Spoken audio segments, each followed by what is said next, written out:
গুলশানে মশা নিধনে অভিযান চালাচ্ছে ঢাকা উত্তর সিটি কর্পোরেশন। এ নিয়ে আরও জানাতে যোগ দিচ্ছেন সহকর্মী রাহিনুল ইসলাম রিঙ্কু। রিঙ্কু, একটু আমাদেরকে জানাবেন যে মশা নিধনে যে কার্যক্রম নিয়েছে ঢাকা উত্তর সিটি কর্পোরেশন, ইতিমধ্যে গুলশানে তার মশা নিধন অভিযান চালাচ্ছে, এই বিষয়ে একটু বিস্তারিত জানাবেন।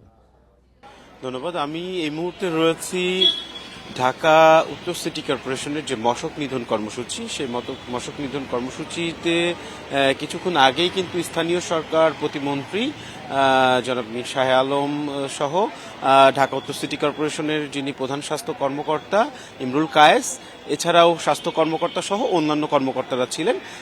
যদি একটু এই মুহূর্তের অবস্থাটা দেখাই, প্রতি সপ্তাহে সর্বোচ্চবার বিকাশ পেমেন্টে 50 জন হবেন পেমেন্ট চ্যাম্পিয়ন। জিতে নিন টিভি সহ আকর্ষণীয় সব প্রাইজ।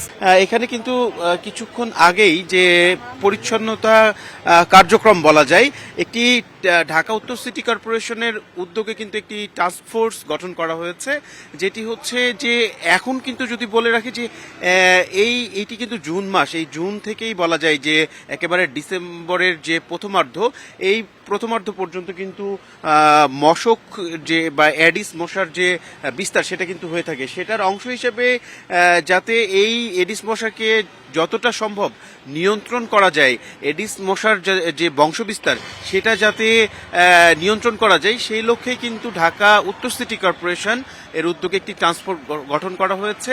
সেটির অংশ হিসেবেই আজকে কিন্তু বিশেষ এই অভিযান কর্মসূচি পালন করা হয়েছে। এতে উপস্থিত ছিলেন স্থানীয় সরকার প্রতিমন্ত্রী ছাড়াও ঢাকা উত্তর সিটি কর্পোরেশনের যারা উচ্চপদস্থ কর্মকর্তা এবং প্রধান স্বাস্থ্য কর্মকর্তা সহ অন্যান্য কর্মকর্তারা। আপনাকে একটু বলে রাখি, কিছুক্ষণ আগেই সকাল 10টা নাগাদ কিন্তু এখানে 6টি বাসাবাড়িতে এবং একটি রেস্টুরেন্টে কিন্তু অভিযান পরিচালনা করা হয়েছে। এই 6টি বাসার মধ্যেই 3টি বাসাতেই কিন্তু এডিস মশার যে লার্ভা সেটি কিন্তু পাওয়া গেছে। এর পাশাপাশি যদি একটু বলে রাখি, এই 6টি বাসার পাশাপাশি একটি রেস্টুরেন্টে কিন্তু এখানে অভিযান করা হয়েছে। এই অভিযান পরিচালনায় এই রেস্টুরেন্টের যে পাশে ফুলের টব ছিল, জমা পানি ছিল, সেখানেও কিন্তু এডিস মশার লার্ভা পাওয়া গেছে।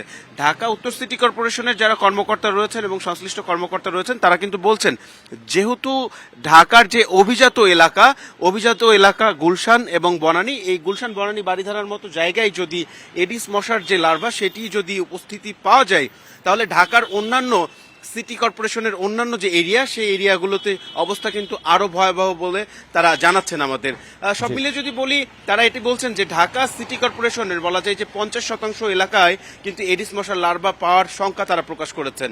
তো এই ছিল রাজধানীর গুলশান থেকে আমার কাছে এডিস মশার যে বিস্তার নিধন কর্মসূচি সেটি নিয়ে সবশেষ তথ্য।